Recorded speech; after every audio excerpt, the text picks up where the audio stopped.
Good morning विद्यार्थी मित्रों, welcome to સાકર group tuition online video lecture.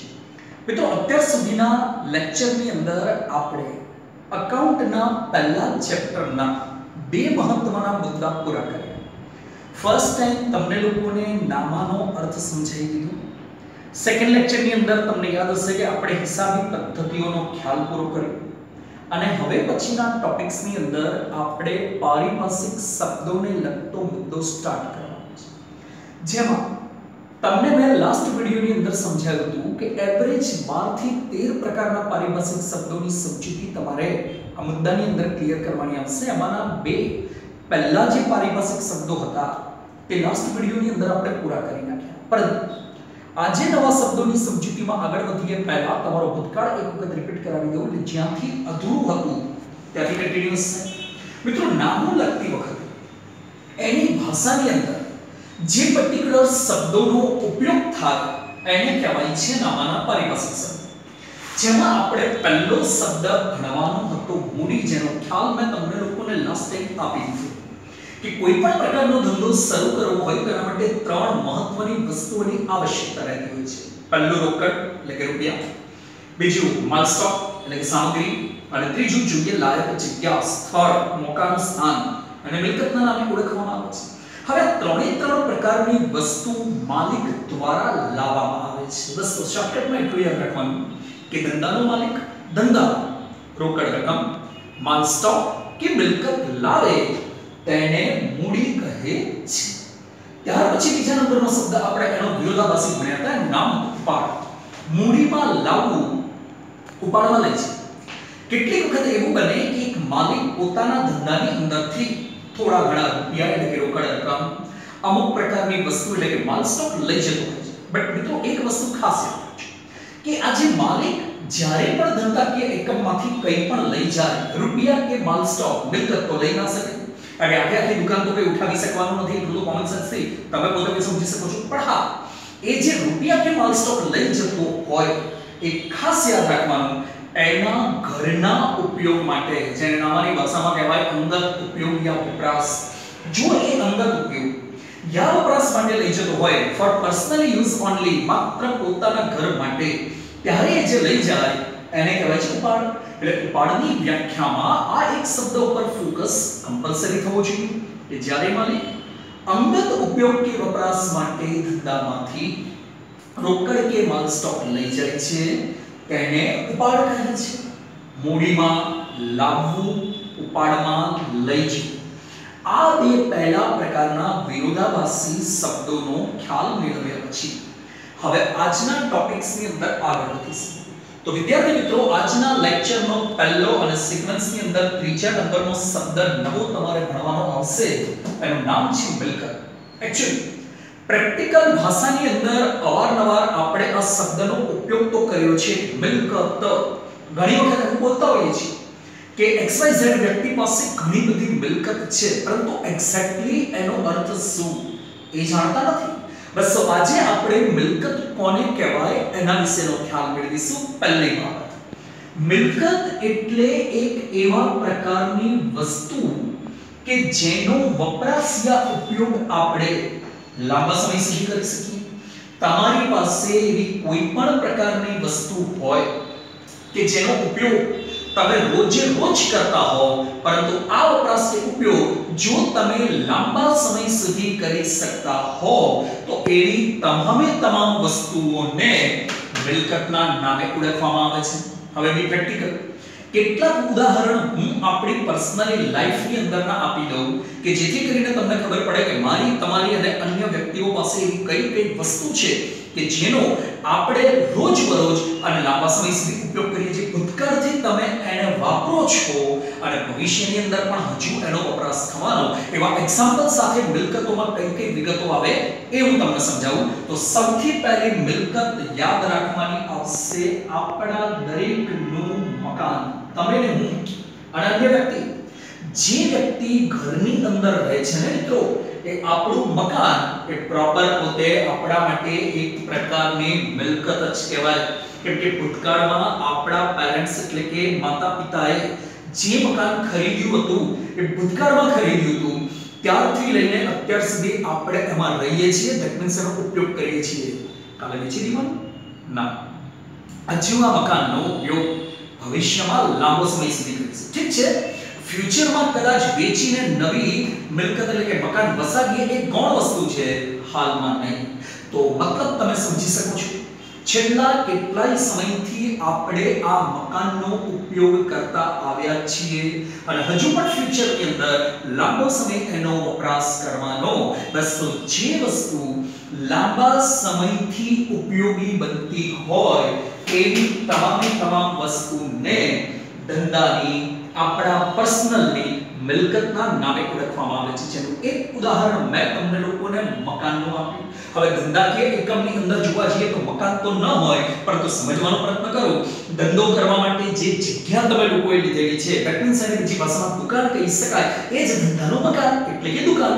તો એ દુકાન પણ આપણા ધંધાકીય એકમ માટેની મિલકત થઈ ગઈ કહેવાય. બીજું ઉદાહરણ, દરેક વ્યક્તિ પાસે એક જગ્યાએથી બીજી જગ્યાએ જવા માટે મુસાફરી કરવા 2 પૈડાવાળું, 4 પૈડાવાળું, કદાચ 3 પૈડાવાળું વાહન પણ હશે. તો મિત્રો આપણું આ જે વાહન છે એ પણ એક પ્રકારની મિલકત જ છે. તમારી પાસે સાયકલ હોય ને તો એ પણ તમારું વાહન જ કહેવાય છે. મિત્રો યાદ રાખજો, વર્ષો પહેલા જે સાયકલ અથવા તો જે ટુ વ્હીલર, બાઇક હોય, એક્ટિવા હોય ખરીદવામાં આવી હતી, જેની ઇકોનોમિકલી કન્ડિશન સારી હોય, એની પાસે 4 પૈડાવાળી મોટર ગાડી હોય છે, જેને આપણે કાર તરીકે ઓળખીએ છીએ. આ તમામ પ્રકારની વસ્તુ વાહનનું સ્વરૂપ કહેવાય. ભૂતકાળમાં જે વ્હીકલ્સ આપણે ખરીદ્યું હતું ત્યારથી લઈને આજ દિન સુધી આપણે એનો વારંવાર ઉપયોગ કર્યો છે. કાલે કાઢી તો નથી નાખવાનું, ફ્યુચરની અંદર પણ અવરજવર કરવા માટે આપણે એનો ઉપયોગ કરતા જ રહેશું. બસ તો આ વાહનનો ઉપયોગ પણ છેલ્લા કેટલાય એટલે કે લાંબા સમય સુધી થઈ રહ્યો છે. બસ એટલા માટે એ પણ આપણી એક પ્રકારની મિલકત કહેવાય. સેકન્ડ, તમારા ઘરની અંદર પણ વિદ્યાર્થી મિત્રો ઘણી બધી વસ્તુઓ એવી છે કે જેનો તમે લાંબા સમયથી ઉપયોગ કરતા આવ્યા છો અને ફ્યુચરની અંદર પણ એનો કેટલાય સમય સુધી ઉપયોગ કરી શકશો. દાખલા તરીકે આપણા ઘરની અંદર જે ઇલેક્ટ્રોનિક્સ વસ્તુઓ રાખવામાં આવી છે, ફ્રીજ હશે, ટેલિવિઝન હશે, કદાચ કોકની પરિસ્થિતિ સારી એવી હોય તો એ લોકો પાસે સારા એવા મોબાઈલ્સ હશે, કોઈની પાસે લેપટોપ હશે, આઈપેડ હશે. આ બધા ઇલેક્ટ્રોનિક્સ સાધનોનો ઉપયોગ તમે છેલ્લા કેટલાય સમયથી કરતા જ આવ્યા છો અને ફ્યુચરમાં પણ કરવાનો છે. હવે તો ડિજિટલનો યુગ થઈ ગયો છે. જ્યાં સુધી શાળાકીય શિક્ષણ કાર્ય સ્ટાર્ટ નહીં થાય ત્યાં સુધી ઓનલાઈન ટીચિંગનો ઉપયોગ કરવાનો છે. એના માટે મોબાઈલ તો મસ્ટ બી ઇમ્પોર્ટન્સ. તો આપણે એનો વપરાશ તો રોજ કરીશું અને ફ્યુચરમાં બી હજુ મેં તમને કીધું એ પ્રમાણે કંઈ કન્ફર્મ નથી કે શાળા ક્યારે ખુલશે. જ્યાં સુધી નહીં ખુલે ત્યાં સુધી આ જ રીતે તમારે શિક્ષણ કાર્ય મેળવવું પડશે. તો ફ્યુચરમાં બી તમે લાંબા સમય સુધી આનો ઉપયોગ કરવાના જ છો. ટેકનોલોજીએ આપણને જે ભેટ આપી છે આજે આપણે એનો લોંગ ટાઈમ સુધી ઉપયોગ કરી રહ્યા છીએ. તો આ તમામ પ્રકારના ઇલેક્ટ્રોનિક્સ સંસાધન એટલે જે ઉપકરણો કહેવાય છે એ બધી જ આપણી મિલકત કહેવાય. એટલે થર્ડ નંબરની અંદર જોવા જઈએ તો ઇલેક્ટ્રોનિક્સ, ઇલેક્ટ્રિકલ્સ કોઈ પણ પ્રકારના સાધનો પણ આવી શકે. આ સિવાય આપણા ઘરની અંદર બીજી ઘણી બધી વસ્તુઓ એવી છે કે જેનો પણ તમે લોકો લાંબા સમયથી ઉપયોગ કરો છો, ફ્યુચરની અંદર પણ કરવાનો. દાખલા તરીકે કોઈ મહેમાન આવે છે અને આપણે એને વેલકમ કહીએ છીએ તો કે નીચે થોડી બેસાડીએ છીએ, આવો બેસો એવું નથી કહેતા. એ મહેમાનને બેસાડવા માટે આપણા ઘરની અંદર કદાચ ખુરશી હોય તો ખુરશીનો ઉપયોગ કરીએ છીએ, સોફા સેટ હોય તો સોફાનો ઉપયોગ કરીએ છીએ, પલંગ હોય તો પલંગનો ઉપયોગ કરીએ છીએ અને કદાચ બીજું કોઈક એવું સાધન હોય, ટેબલ, તો એની અંદર આપણે એમને બેસાડવા માટે આવકારીએ છીએ. આ સિવાય ટીવીને સેટ કરવા માટે આપણે આજુબાજુમાં કબાટ જેવું બનાવેલું હોય છે. તો આજે તમામ પ્રકારની વસ્તુઓ જે મેં તમને કહી, ટેબલ, ખુરશી, સોફા સેટ, કબાટ, આ બધું એક પ્રકારનું ફર્નિચર કહેવાય અને એ પણ આપણા ઘરની અંદર અવારનવાર વારંવાર ઉપયોગમાં લેવાતી વસ્તુ છે. તો અત્યારે મેં બોર્ડ ઉપર તમને લોકોને જે 4 પ્રકારના ઉદાહરણો આપ્યા ને એ તો આપણા પ્રેક્ટિકલ લાઈફ અને આપણા ઘરની અંદર જ ઉપયોગમાં લેવાતી ચીજ વસ્તુઓના ઉદાહરણ આપેલા છે. આ સિવાય ધંધાકીય એકમની અંદર જોવા જઈએ તો ધંધાકીય એકમની અંદર બીજી વપરાશી વસ્તુઓની અંદર યંત્રો અને મશીનરીનો પણ ઉપયોગ થયેલો જોવા મળે છે.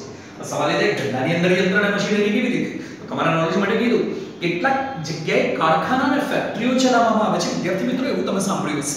હવે આ કારખાના અને ફેક્ટરીની અંદર વસ્તુ બનાવવામાં આવે છે તો તમે નોટિસ કરજો, કદાચ તમને ફ્યુચરમાં મોકો મળે, કદાચ જોયું હોય તો ઠીક છે, તો ધન્યવાદ તમને લોકોને. અને જો આના વિશે ન જોયું હોય અને ન સાંભળ્યું તો ફ્યુચરમાં મોકો મળે ત્યારે જોજો. કોઈ કારખાનામાં કે ફેક્ટરીની અંદર જ્યારે કોઈ વસ્તુ બનાવવામાં આવતી હોય ને એ યંત્ર એ મશીનરી દ્વારા બને છે. આપણે આજે કાપડ પહેરીએ છીએ, કપડાં પહેરીએ છીએ, કાપડ બનવા માટે યંત્ર અને મશીનરીની જરૂર પડે છે.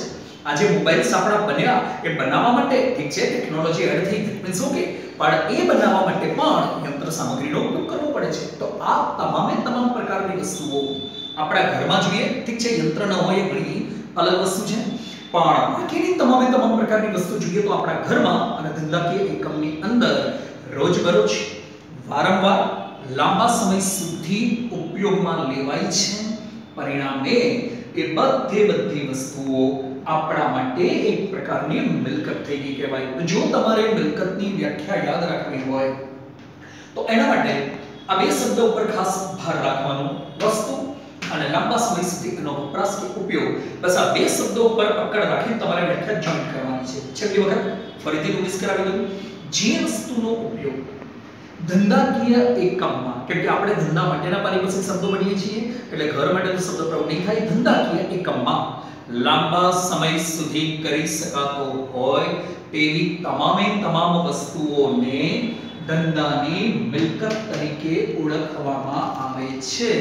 જેમાંની આ 4-5 મિલકતના ઉદાહરણ તમારી સમક્ષ મેં રજૂ કર્યા. આપણી પાસે જે મકાન છે એ આપણી મિલકત છે. કદાચ કોઈ વધારે પડતો ધનાઢ્ય અને સદ્ધર વ્યક્તિ હોય કેપેબલ, તો એની પાસે પોતાની માલિકીની જમીનો પણ હોય છે. તો તમારી પાસે જો એવી ભૂતકાળની આપણા દાદા પરદાદાએ વસાવેલી જમીન હોય તો એનો પણ ઉપયોગ આપણે લાંબા સમય સુધી કરીએ છીએ. જમીન પણ ડિફરન્ટ ટાઈપ્સ ઓફ મિલકત થઈ ગઈ કહેવાય. મકાન, જમીન, વાહન, ફર્નિચર, પછી અમુક પ્રકારના સાધનો, એમાં ઇલેક્ટ્રોનિક્સ, ખાસ યંત્ર સામગ્રી, તમામ વસ્તુઓ ધંધાકીય એકમ માટેની બની જાય છે મિલકત. તો છેલ્લી વખત વિદ્યાર્થી મિત્રો મિલકતની વ્યાખ્યા રીતે યાદ રાખીશું. જે વસ્તુનો ધંધાકીય એકમમાં લાંબા સમય સુધી ઉપયોગ થઈ શકતો હોય તેવી તમામ વસ્તુઓને ધંધાકીય એકમની મિલકતના નામે ઓળખવામાં આવે છે. 5 વસ્તુ ખાસ યાદ રાખવાની: જમીન, મકાન, વાહન, ફર્નિચર, સાધન અને વધુમાં લેવું હોય તો યંત્ર સામગ્રી અથવા તો મશીનરી. એની પહેલા 3 શબ્દ પૂર્ણ કર્યા પછી હવે ચોથા નંબરના શબ્દ પર આગળ વધીશું. પરંતુ આગળ વધતા પહેલા 3 ને ફરીથી એક વખત રિપીટ કરી દઈએ એટલે ક્યાંય કોઈ ક્વેરી હોય તો ડાઉટ સોલ્વ થઈ જાય. પહેલો શબ્દ હતો મૂડી. જ્યારે ધંધાનો માલિક ધંધામાં રોકડ રકમ, માલ, સ્ટોક કે મિલકત લાવે છે તેને મૂડી કહે છે. સેકન્ડ વર્ડ છે ઉપાડ. જો ધંધાનો માલિક અંગત વપરાશ એટલે કે ઉપયોગ માટે ધંધામાંથી રોકડ કે માલ સ્ટોક લઈ જાય છે તેને ઉપાડ કહે છે. અને આજનો નવો શબ્દ થર્ડ સેશનમાં મિલકત. છેલ્લી વખત જે વસ્તુનો ધંધાકીય એકમમાં લાંબા સમય સુધી ઉપયોગ કરી શકાય તેવી વસ્તુને મિલકતના નામે ઓળખવામાં આવે છે. એટલે 3 પ્રકારના શબ્દોની પૂર્ણાંક કર્યા પછી હવે 4 નંબરના શબ્દ પર આગળ વધીશું, જેમાં એક મહત્વનો શબ્દ તમારે ભણવાનો આવશે જેનું નામ છે દેવાદાર અને લેણ. વિદ્યાર્થી મિત્રો આ ટોપિક્સ ક્લિયર કરાવવું એ પહેલા એક અગત્યની બાબત તમને લોકોને નોટિસ કરાવી. અત્યારે હું જે શબ્દ તમને ભણાવીશ એ તમારે કાયમ પૂરતો યાદ રાખવાનો છે, કારણ કે આ એ પ્રકારનો શબ્દ છે કે જેનો ઉપયોગ તમારે વારંવાર જ્યારે આપણે પ્રેક્ટિકલ અકાઉન્ટ એટલે કે દાખલાઓની ગણતરી સ્ટાર્ટ કરીશું ને ત્યારે આવશે.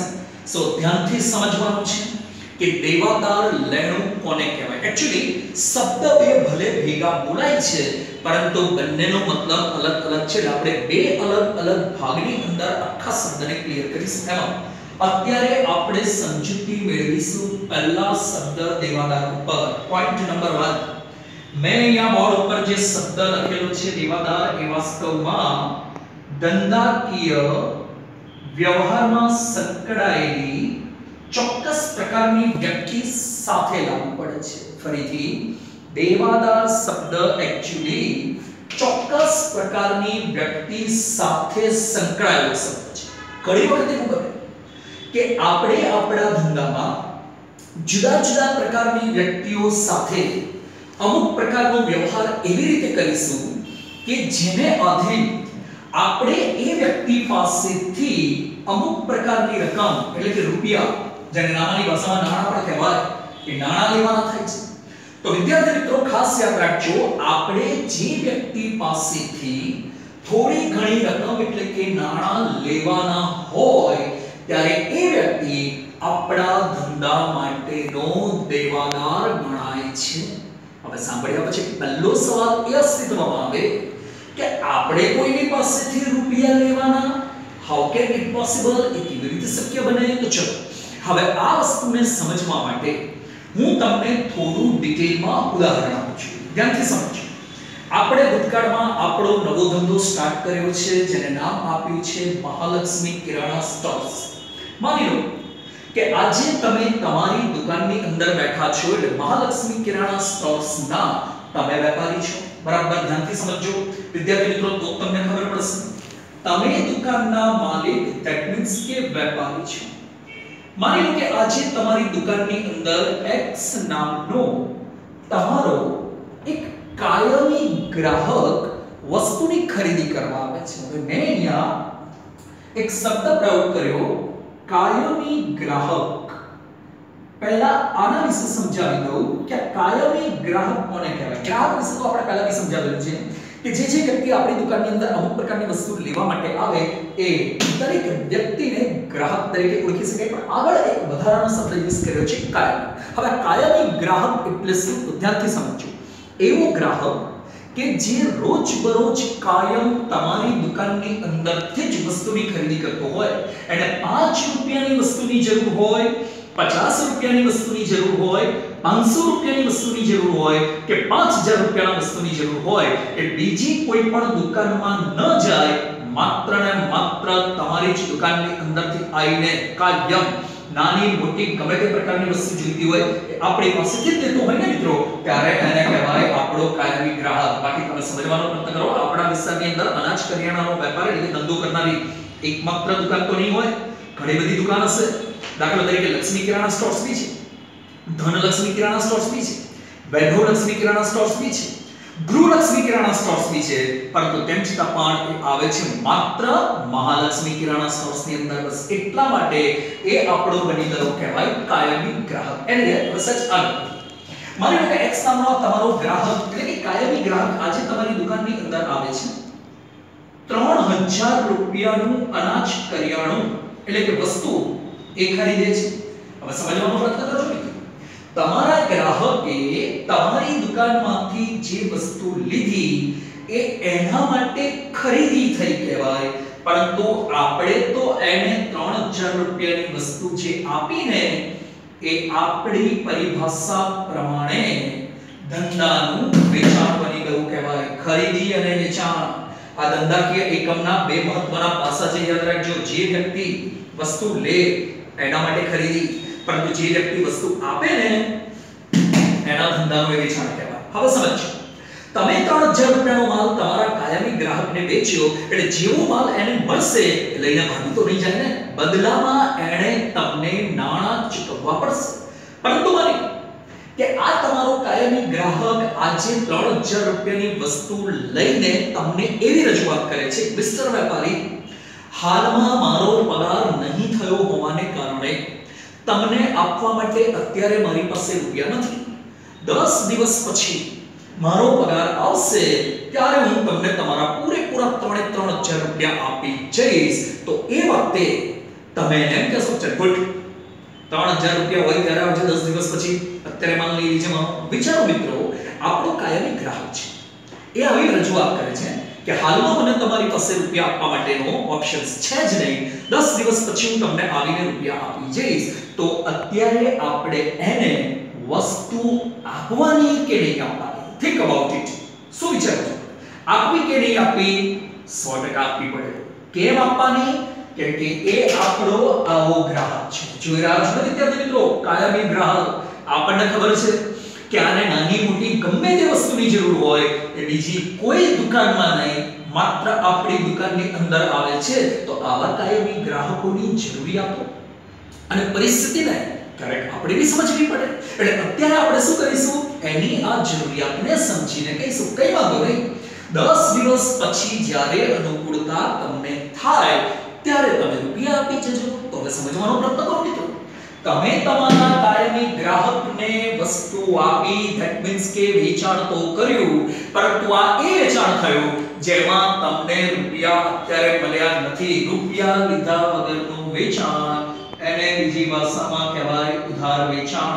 તો હવે જ્યાં સુધી એ વ્યક્તિ તમને રૂપિયા નહીં આપે ને ત્યાં સુધી એવું કહેવાય કે આપણે એની પાસેથી રૂપિયા લેવાના થયા. હવે આ રૂપિયા કેમ લેવાના થયા? કારણ કે આપણે એને ઉધારનું વેચાણ કર્યું. તો આ રીતે તમારા ધંધાકીય એકમમાં જ્યારે તમે તમારા ગ્રાહકને ઉધાર વેચાણ કરશો ને મિત્રો, ત્યારે તમારે એની પાસેથી રૂપિયા લેવાના થાય છે. બસ તો આપણે આ x પાસેથી રૂપિયા લેવાના થયા. તો મેં હમણાં શું સમજાવ્યું હતું, જે વ્યક્તિ પાસેથી આપણે રૂપિયા લેવાના હોય એ તમામ વ્યક્તિ આપણા ધંધાનો દેવાદાર કહેવાય. બસ આ ઉદાહરણ પરથી આપણે નોટિસ કર્યું કે x પાસેથી રૂપિયા લેવાના થયા, એટલે હવે x નામનો આપણો આ જ કાયમી ગ્રાહક હાલ પૂરતો આપણો બની ગયો કહેવાય દેવાદાર. તો આ રીતે દેવાદારની વ્યાખ્યા જો તમારે યાદ રાખવી હોય તો શબ્દ પ્રયોગ શોર્ટકટમાં યાદ રાખવાનો. જેની પાસેથી રૂપિયા લેવાના હોય એટલે વ્યાખ્યા આ રીતે યાદ રાખવાની.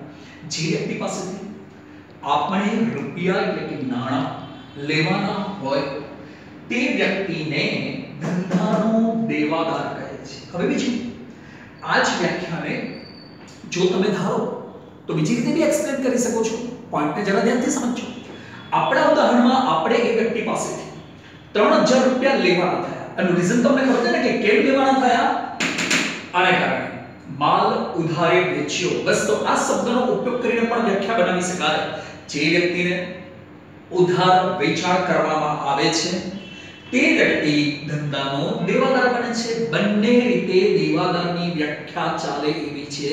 પહેલી શક્યતા યાદ રહે તો પહેલી શક્યતા યાદ રાખવાની કે જે વ્યક્તિ પાસેથી આપણે રૂપિયા લેવાના હોય તે વ્યક્તિને ધંધાનો દેવાદાર કહે છે. એમ બોલો, યાદ રાખો તો પણ ચાલે. અથવા જે વ્યક્તિને ઉધાર વેચાણ કરવામાં આવે છે તે વ્યક્તિ ધંધાનો દેવાદાર ગણાય છે. ચોઈસ તમારી. મેં તમને બે વિકલ્પો સમજાવ્યા છે. એનીવે દેવાદારની શક્યતા તો પૂર્ણ કરી. હવે એની જોડે સંકળાયેલો બીજો એક શબ્દ જે લેણું છે એના વિશેનો ખ્યાલ મેળવીએ. જરા બોર્ડ ઉપર નજર કરો.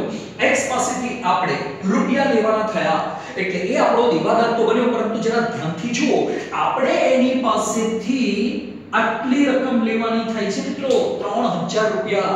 તો જે વ્યક્તિ પાસેથી રૂપિયા લેવાના છે દેવાદાર, પરંતુ હવે ધ્યાનથી સમજો, એ વ્યક્તિ પાસેથી તમારે જે રકમ લેવાની હોય ને બસ એ રકમ તમારા માટે બની જાય છે લેણું. આમ દેવાદાર પાસેથી જે રકમ મળવાની બાકી હોય યા લેવાની બાકી હોય એને લેણા તરીકે ઓળખવામાં આવે છે. હવે જો આ બંને શબ્દોને કમ્બાઇન્ડમાં બોલીને એક સરળ વ્યાખ્યા બનાવવી હોય તો વ્યાખ્યા આ રીતે બને.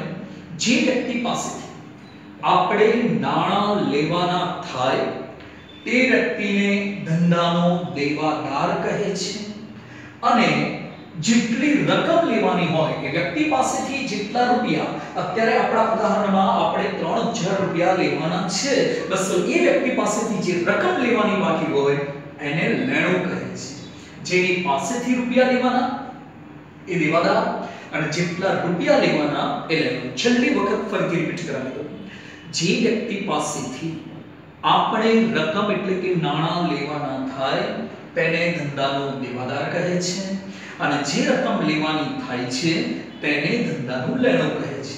હવે જો આ જ વ્યાખ્યાને બીજી રીતે રિપીટ કરવી હોય તો આમ પણ કહી શકાય, જે વ્યક્તિને ઉધાર વેચાણ કરવામાં આવે છે તે વ્યક્તિ ધંધાનો દેવાદાર ગણાય છે અને તેની પાસેથી જે રકમ લેવાની હોય તેને લેણું કહે છે. એનીવે એક મહત્વનો 4 નંબરનો ઇમ્પોર્ટન્ટ શબ્દ કે જેનો તમારે ફ્યુચરની અંદર ઉપયોગ કરવાનો આવશે એ પૂર્ણ થઈ ગયો.